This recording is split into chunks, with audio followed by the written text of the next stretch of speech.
Fala pessoal, aqui é o Charles Moraes, e hoje vamos mergulhar de cabeça em um universo que muitos conhecem apenas pelos filmes e séries, mas que é assustadoramente real e opera nas sombras da nossa sociedade. Você já se perguntou quem realmente manda no submundo do crime mundial? Quem são as figuras e as organizações que controlam impérios multibilionários, baseados no medo, na violência e em atividades ilegais? Pois é, essas não são histórias de ficção. Estamos falando de redes complexas, com hierarquias rígidas, códigos de honra e um poder que desafia governos e fronteiras. Hoje, nós vamos desvendar os segredos das 10 maiores e mais perigosas organizações criminosas do planeta. De mafiosos italianos com tradições seculares a cartéis de drogas ultraviolentos na América Latina e sindicatos do crime asiáticos com tentáculos por todo o globo. Prepare-se, porque vamos investigar a origem, a estrutura e o impacto devastador desses grupos que moldam o crime organizado como o conhecemos. Segura aí, porque a jornada pelo lado mais sombrio da humanidade está apenas começando. Neste vídeo, vamos fazer uma verdadeira investigação histórica e geopolítica, explorando como essas organizações nasceram, cresceram e se tornaram tão poderosas. Vamos entender suas principais fontes de renda, suas táticas de intimidação e como elas conseguem se infiltrar em governos e economias legítimas. É um tema pesado, eu sei, mas é fundamental para entender a complexidade do mundo em que vivemos. Então, se você tem curiosidade e estômago forte, vem comigo desvendar quem são os verdadeiros donos do submundo. Para começar nossa lista, vamos viajar até a Terra do Sol Nascente, o Japão, para falar de uma das organizações mais icônicas e paradoxais do mundo, a Yakuza. Quando você pensa na Yakuza, talvez imagine homens de terno com corpos inteiramente tatuados e uma lealdade inabalável ao seu chefe. E você não está totalmente errado. A origem da Yakuza remonta ao século XVII, com os Kabukimono, samurais excêntricos que se destacavam por suas roupas estranhas e comportamento transgressor. Com o tempo, eles evoluíram para grupos que protegiam suas comunidades, uma espécie de mal necessário que acabou se consolidando. A estrutura da Yakuza é fascinante. Ela é baseada em uma relação de Oyabun-Kobun, que é como uma relação de pai e filho. O Oyabun é o chefe, o patriarca, e os Kobun são seus filhos, que lhe devem obediência e lealdade absolutas. Em troca, recebem proteção, status e uma parte dos lucros. Essa hierarquia rígida é o que mantém a organização coesa, e as tatuagens, conhecidas como irezumi, não são apenas estéticas. Elas são feitas com uma técnica manual dolorosa chamada tebori e contam a história do membro, sua coragem e seu compromisso com a organização. É um símbolo de status e resistência. Mas não se engane pela fachada de tradição e honra. A Yakuza está envolvida em uma vasta gama de atividades criminosas, extorsão, jogos de azar ilegais, prostituição, tráfico de drogas e armas, e até crimes de colarinho branco, como manipulação do mercado de ações e fraudes imobiliárias. Eles se infiltram na economia japonesa de maneira tão profunda que, por muito tempo, foram vistos como uma parte quase legítima da sociedade, com sedes identificadas e membros conhecidos publicamente. O ritual do Yubitsumi, o ato de cortar a ponta do dedo mindinho para pagar por um erro, é um lembrete sombrio da disciplina brutal que rege esse mundo. Apesar de uma repressão governamental mais forte nas últimas décadas ter enfraquecido seu poder, a Yakuza ainda existe e exerce influência. Sua capacidade de se adaptar, movendo-se para áreas mais discretas do crime e explorando novas tecnologias, mostra por que eles sobreviveram por séculos. A Yakuza é um exemplo perfeito de como tradição, ritual e violência podem se entrelaçar para criar uma das mais duradouras e reconhecidas organizações criminosas da história. Eles não são apenas gangsters, são parte da tapeçaria cultural e sombria do Japão. Agora vamos para a Sicília. Na Itália, o berço de uma organização cujo nome se tornou sinônimo de máfia, a Cosa Nostra, que significa a nossa coisa. É impossível falar de crime organizado sem mencionar os sicilianos. A Cosa Nostra surgiu em meados do século XIX, em um contexto de ausência do Estado e grande desigualdade social na Sicília. Grandes proprietários de terras contratavam gabelote, intermediários que usavam de violência para gerenciar as propriedades e coletar aluguéis. Esses grupos evoluíram, oferecendo proteção a quem pudesse pagar e punindo quem os desafiasse, criando um Estado paralelo. O que diferencia a Cosa Nostra é sua estrutura celular e seu código de silêncio, a famosa Omertà. A organização é dividida em famílias ou clãs, cada um controlando um território específico, a Borgata. Cada família é liderada por um capofamiglia, ou dom, auxiliado por um consigliere, que é o conselheiro, e um sottocapo, o subchefe. Abaixo deles estão os caporegimes, que lideram grupos de soldati, os soldados. Essa estrutura descentralizada, mas interligada por uma comissão, torna a organização extremamente resiliente. E a Omertà, a lei do silêncio, que proíbe cooperar com as autoridades, sob pena de morte, garantiu sua sobrevivência por gerações. A Cosa Nostra expandiu seu poder para os Estados Unidos com a imigração italiana no final do século XIX e início do século XX, onde se tornou a poderosa máfia ítalo-americana que vemos nos filmes. Nos Estados Unidos, eles dominaram a extorsão, os jogos de azar, a agiotagem e, principalmente, o contrabando de álcool durante a Lei Seca. Figuras como Lucky Luciano e Al Capone se tornaram lendas do crime, organizando a máfia em um verdadeiro sindicato nacional. Na Itália, eles se infiltraram na política e na economia, controlando contratos públicos e eliminando juízes, policiais e políticos que ousavam enfrentá-los. Apesar de ter sido duramente atingida por operações policiais massivas, como o Maxi Processo nos anos 80, liderado pelos corajosos juízes Giovanni Falcone e Paolo Borsellino, ambos assassinados pela máfia, a Cosa Nostra não desapareceu. Ela se tornou mais discreta, trocando a violência explícita por uma infiltração mais silenciosa na economia legal, como construção civil e gestão de resíduos. A Cosa Nostra é a prova de que uma organização criminosa pode se tornar uma cultura, uma mentalidade que se recusa a morrer, sempre se adaptando para manter a nossa coisa funcionando. Deixamos a Europa para trás e aterrissamos em um dos cenários mais violentos e complexos do crime organizado mundial, o México. E aqui, um nome reina supremo, o Cartel de Sinaloa. Fundado no final dos anos 80, este cartel não é apenas um grupo de traficantes. É uma corporação multinacional do crime, uma das mais ricas e poderosas da história. Sua origem está ligada a traficantes de maconha e papoula da região de Sinaloa, que por décadas forneceram matéria-prima para os cartéis colombianos. Mas eles não queriam ser apenas fornecedores. Eles queriam o controle total. O grande gênio por trás da ascensão do cartel de Sinaloa foi, sem dúvida, Joaquim El Chapo Guzmán. Ele era um visionário do crime. El Chapo percebeu que a violência por si só não era suficiente. Era preciso logística, corrupção e inovação.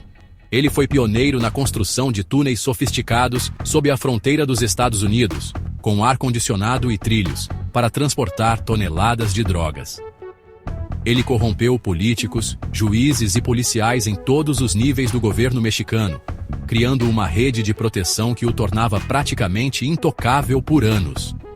O lema era plata, o plomo prata, ou chumbo, aceite o suborno ou uma bala.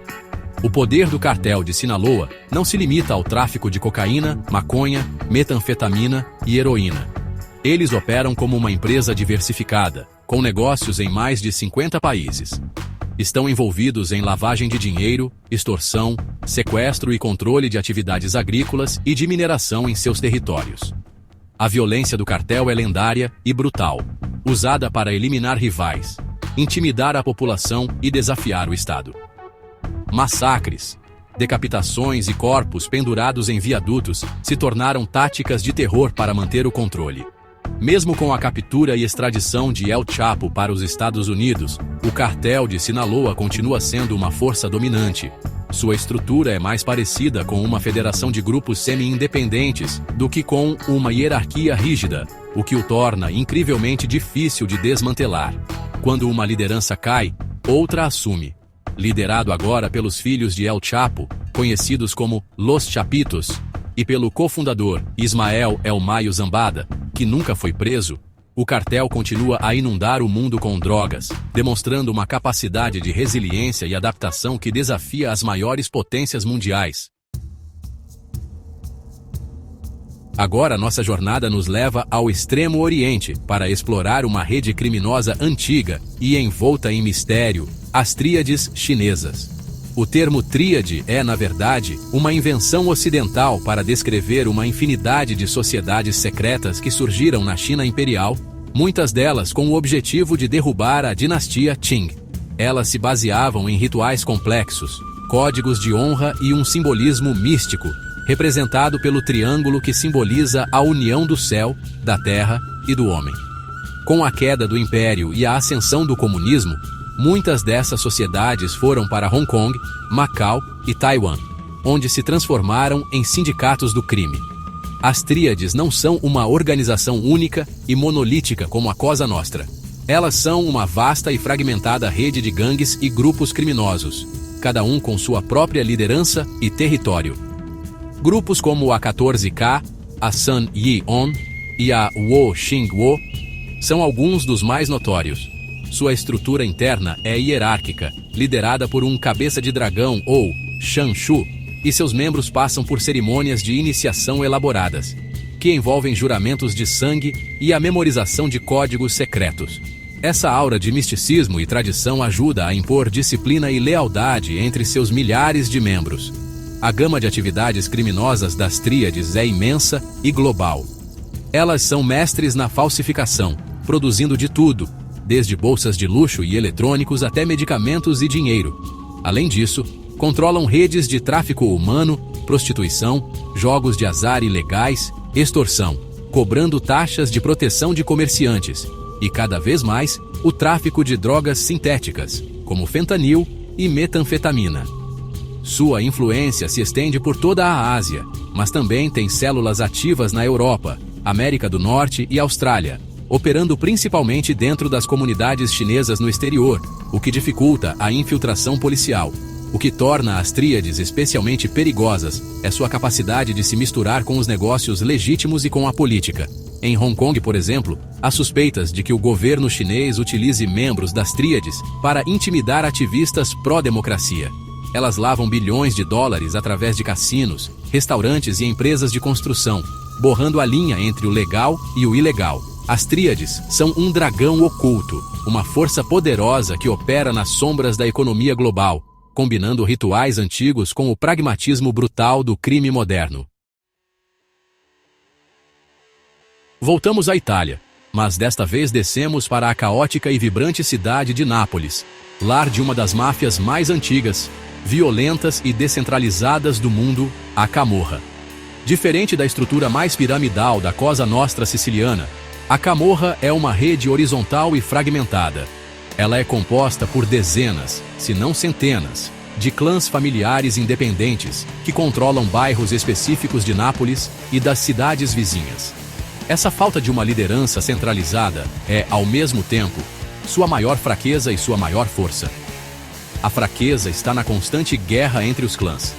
As faide, ou vendetas, são comuns e extremamente sangrentas, com jovens armados em scooters, protagonizando execuções em plena luz do dia por disputas de território. Essa violência endêmica aterroriza a população local e torna Nápoles uma das cidades mais perigosas da Europa. No entanto, essa mesma fragmentação torna a Camorra incrivelmente difícil de ser combatida pelas autoridades. Desmantelar um clã não afeta a estrutura geral. Outro clã simplesmente assume o controle do território vago, como uma hidra com múltiplas cabeças. As atividades da Camorra são diversificadas e profundamente enraizadas na economia local. Eles são notórios pelo controle do tráfico de drogas, especialmente cocaína e haxixe, mas sua influência vai muito além. A extorsão, conhecida como pizzo, é praticada em larga escala, forçando quase todos os comerciantes a pagar uma taxa de proteção. Eles também se infiltraram em setores legítimos, como a indústria da moda, produzindo falsificações de alta qualidade e, mais notoriamente, no gerenciamento de resíduos. O escândalo da Terra dei Fuochi, ou Terra dos Fogos, revelou como a Camorra lucrou bilhões descartando ilegalmente lixo tóxico, envenenando o solo e a água da região da Campânia. A Camorra é um câncer social que se alimenta da pobreza e do desemprego crônico em Nápoles. Para muitos jovens sem perspectiva, juntar-se a um clã é a única via para obter dinheiro, poder e respeito. Eles são recrutados cedo, começando como vigias ou pequenos traficantes, e rapidamente se veem presos em um ciclo de violência do qual é quase impossível escapar. A história da Camorra, imortalizada no livro e na série Gomorra, de Roberto Saviano, é um retrato brutal de como o crime organizado pode se fundir com o tecido de uma cidade, controlando sua economia, sua política e as vidas de seus habitantes. Vamos voltar no tempo, para a Colômbia dos anos 80, para falar de uma organização que redefiniu o conceito de narcotráfico e desafiou um estado inteiro: o Cartel de Medellín. No centro deste império estava uma figura que se tornou uma lenda do crime. Amado por uns e odiado por muitos: Pablo Emílio Escobar Gaviria. O cartel não foi uma invenção de Escobar, mas foi ele quem o transformou em uma máquina de fazer dinheiro e de exercer violência em uma escala nunca antes vista. Juntamente com sócios como os irmãos Ochoa e Carlos Leder, Escobar dominou o mercado mundial da cocaína. A logística do cartel de Medellín era simplesmente inacreditável para a época. Eles controlavam toda a cadeia de produção, desde as plantações de coca nos Andes até os laboratórios na selva colombiana e as rotas de transporte para os Estados Unidos, principalmente para a Flórida. Eles usavam aviões, submarinos e qualquer meio necessário para inundar o mercado americano com cocaína. No auge do seu poder, no final dos anos 80, o cartel faturava cerca de 60 milhões de dólares por dia. Pablo Escobar se tornou um dos homens mais ricos do mundo, com uma fortuna estimada em 30 bilhões de dólares. Mas o que marcou o reinado do cartel de Medellín foi o narcoterrorismo. Quando o governo colombiano, pressionado pelos Estados Unidos, tentou implementar um tratado de extradição, Escobar declarou guerra total ao Estado. Sua política era clara: preferimos um túmulo na Colômbia a uma cela nos Estados Unidos. Ele ordenou o assassinato de centenas de juízes, policiais, jornalistas e políticos, incluindo um candidato à presidência. Ele explodiu carros-bomba em cidades, derrubou um avião comercial matando mais de 100 pessoas e aterrorizou uma nação inteira para dobrar o governo à sua vontade. O fim do cartel de Medellín começou com a criação do Bloco de Busca, uma força de elite da polícia colombiana, e com a ascensão de um grupo paramilitar financiado por seus rivais do cartel de Cali, os Los Pepes, ou perseguidos por Pablo Escobar. Caçado e com seu império em ruínas, Pablo Escobar foi morto em um telhado em Medellín em dezembro de 1993. Sua morte marcou o fim de uma era.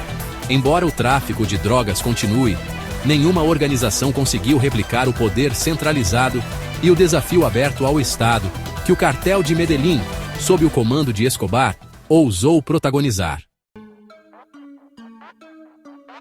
Agora vamos falar do nosso país, o Brasil, e da maior e mais sofisticada organização criminosa da América do Sul, o primeiro comando da capital, o PCC.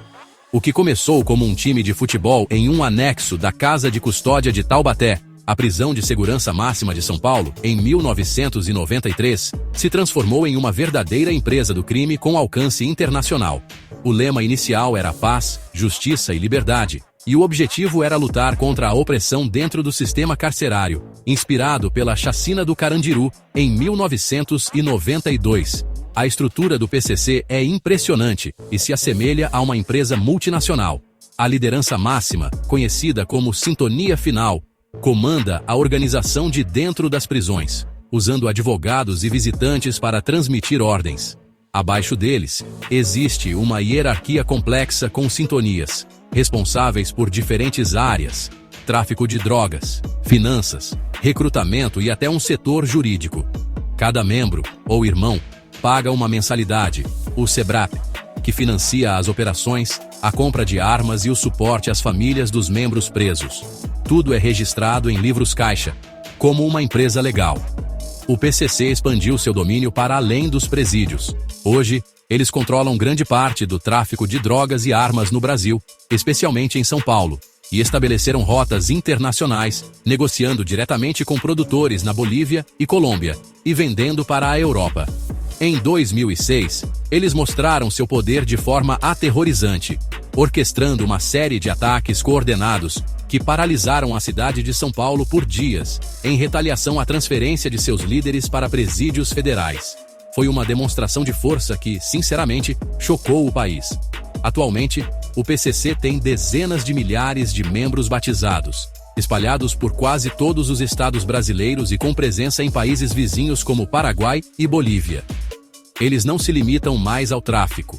Estão envolvidos em roubos a bancos, lavagem de dinheiro e até mesmo em negócios aparentemente legais. O PCC é um exemplo assustador de como uma facção carcerária pode evoluir para se tornar um poder paralelo, desafiando o Estado, controlando territórios e operando com uma lógica empresarial implacável. É o crime organizado com sotaque brasileiro e eficiência de multinacional. De volta à Itália, mas agora vamos para a ponta da bota, a região da Calábria, para conhecer a organização criminosa que, silenciosamente, se tornou a mais poderosa e rica do Ocidente, a 'Ndrangheta. Por muito tempo, eles foram subestimados, considerados uma versão mais rural e arcaica da máfia, ofuscados pela Cosa Nostra e pela Camorra. Mas enquanto as outras máfias italianas eram alvos de operações policiais espetaculares, a 'Ndrangheta crescia nas sombras, construindo um império global. A principal força da 'Ndrangheta é sua estrutura baseada em laços de sangue. A organização é formada por clãs familiares, chamados Ndrini. Você não se torna um membro, você nasce um membro. Essa estrutura familiar torna a organização quase impenetrável. Traições e informantes são extremamente raros, porque delatar a 'Ndrangheta significa delatar seus próprios pais, irmãos e primos. A lealdade é absoluta e reforçada por rituais de iniciação que misturam catolicismo e mitologia, criando um vínculo sagrado entre os membros. Enquanto a Cosa Nostra se especializou em heroína e a Camorra em diversos crimes locais, a 'Ndrangheta fez uma aposta certeira: o tráfico de cocaína da América do Sul para a Europa. Eles estabeleceram uma relação de confiança com os cartéis colombianos e mexicanos, e, hoje, são considerados os maiores importadores de cocaína do continente europeu, controlando cerca de 80% do mercado. Eles dominam grandes portos como o de Gioia Tauro, na Calábria, mas também têm células ativas em portos na Holanda, Bélgica e Alemanha. Com os lucros astronômicos do tráfico, estimados em dezenas de bilhões de euros por ano, a 'Ndrangheta se tornou uma mestre na lavagem de dinheiro.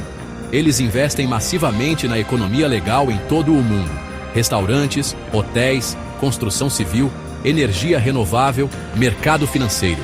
Eles possuem negócios em Londres, Berlim, Toronto e Sydney. A 'Ndrangheta é a face moderna da máfia discreta, globalizada e infiltrada no coração do capitalismo mundial. Eles podem não ter a fama de Al Capone, mas seu poder e sua riqueza são, hoje, muito maiores.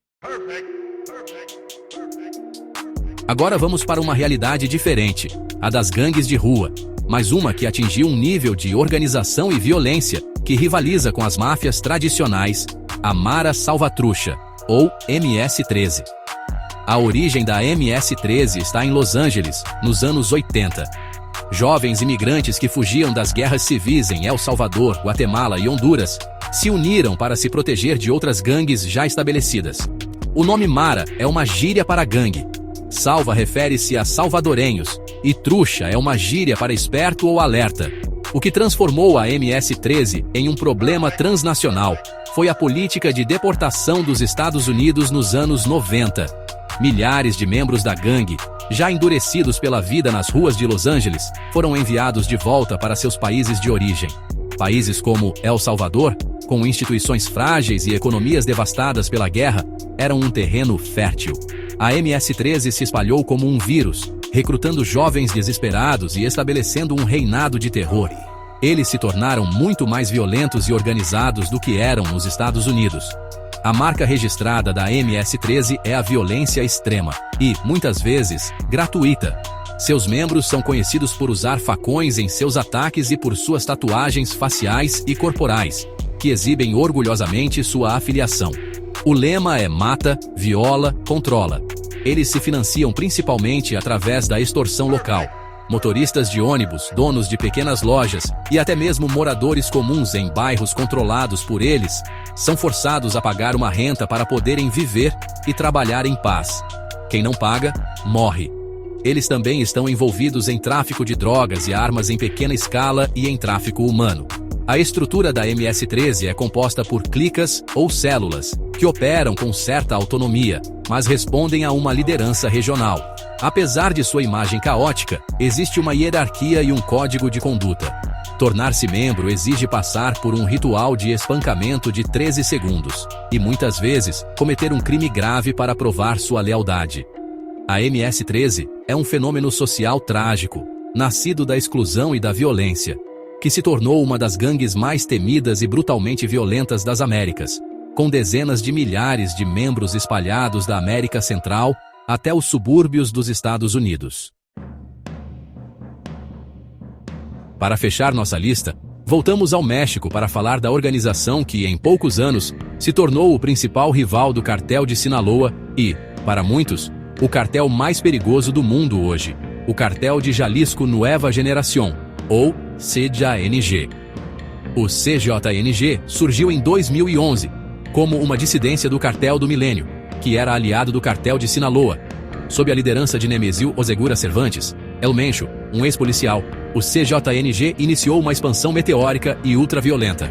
A ascensão do CJNG foi marcada por uma brutalidade sem precedentes e uma disposição para o confronto direto com as forças do Estado.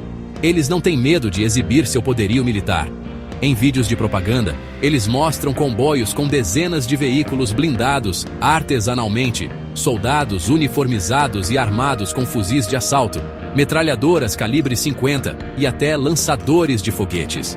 Em 2015, eles chocaram o mundo ao derrubar um helicóptero militar mexicano com um RPG. Essa tática de guerra aberta é o que os diferencia e os torna tão temidos. O CJNG se especializou em um mercado particularmente lucrativo e letal: a produção e o tráfico de drogas sintéticas, como metanfetamina e fentanil. Eles controlam grande parte da cadeia de produção, desde a importação dos precursores químicos da Ásia até a fabricação em superlaboratórios no México e a distribuição nos Estados Unidos. O fentanil, em particular, que é 50 vezes mais potente que a heroína, tornou-se uma epidemia mortal nos Estados Unidos e uma fonte de lucros astronômicos para o cartel. Eles superaram o cartel de Sinaloa em agressividade e em sua abordagem empresarial ao narcotráfico. Liderado com mão de ferro por El Mencho, que é hoje um dos homens mais procurados do mundo, o CJNG expandiu sua presença para quase todos os estados mexicanos e para os 5 continentes. Eles usam a violência como principal ferramenta de negócios, não apenas contra rivais e o governo, mas também contra a população civil, para garantir o controle de seus territórios.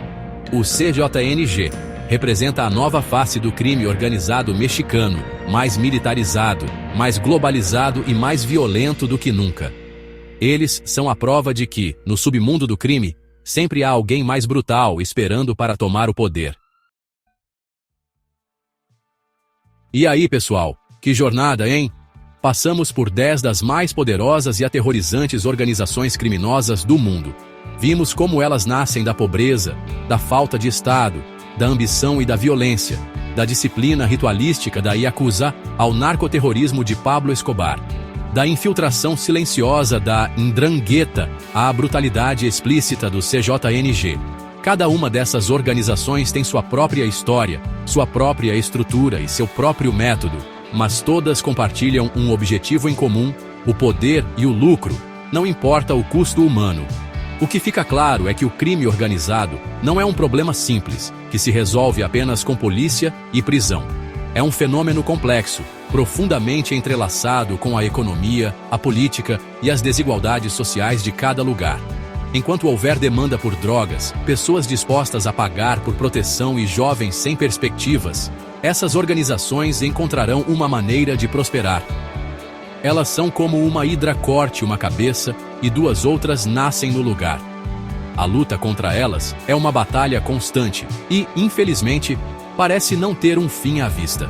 Espero que este vídeo tenha ajudado vocês a entender um pouco melhor esse mundo sombrio que coexiste com o nosso. É um tema pesado, mas conhecimento é poder. Agora eu quero saber a sua opinião. Depois de tudo o que vimos hoje, qual dessas organizações você acha mais perigosa e por quê? A máfia tradicional com suas infiltrações, os cartéis com sua violência militarizada ou as gangues que aterrorizam comunidades? Deixe sua opinião aqui nos comentários. Vamos debater sobre isso. Não se esqueça de deixar o seu like, se inscrever no canal e ativar o sininho. Valeu, pessoal, e até a próxima!